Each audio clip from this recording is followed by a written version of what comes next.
mo, Sir Oding? May update ba lagi yung ads? Lagi, alam nyo, ang ano ko talaga, yung laging naka-update na may revenue na kahit pakunti-kunti.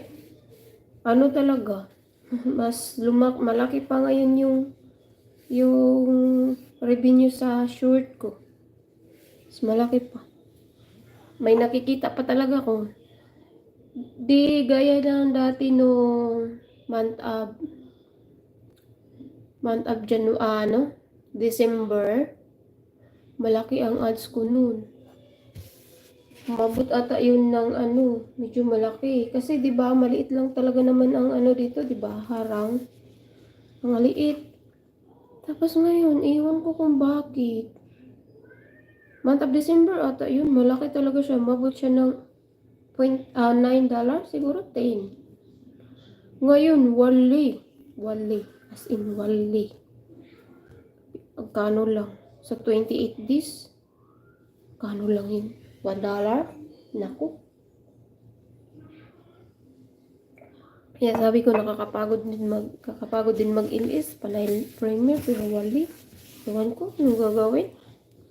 Hindi mo makuha yung last sahod, Inday. Nay? May nakarga naman, Nay. Nakarga naman yun. Nandun na sa bank. Nandun na sa bangko.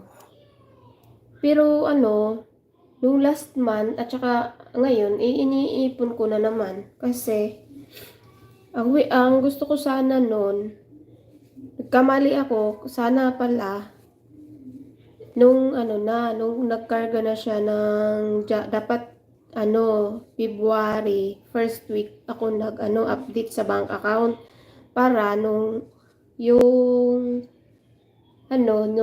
revenue ng January, nadagdag sana yun sa magiging sasahurin ko. So, hindi na siya nadagdag kasi na-update na yung bank account ko. Na imbis sana magiging $200 yun, hindi siya nagiging 200. So, ngayon na naman na maiipon. Ngayong buwan, at saka nung January, yun na naman nung iipunin ko. Kailan pa kaya yun magiging $100? Tagal pa yun.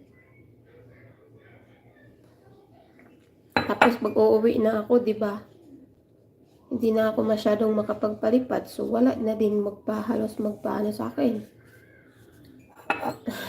Ganun lang yun, 'di ba? Pwera na lang sa member. Kasi ako man talaga, magsukli. Basta. Ganun lang yun.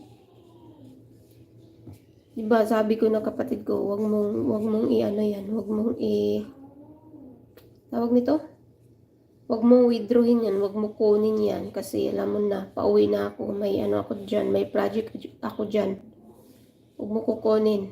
Hindi niya kinuha.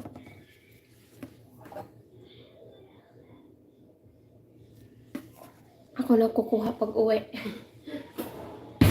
At sana man lang makahawak ako ng sahod sa YT, di ba? Kasi nung first sahod ko, Nay, is tagal din ako nakasahod ulit, Nay. Ang tagal-tagal kasi unang sahod ko is April. April yun. Pero sa man yun, sa hanggang March yun, 4 na buwan. November to March yun na ipon. Tapos doon ko na nakuha siya ito, di ba? Kasi late lang 1 month. So yun, last April.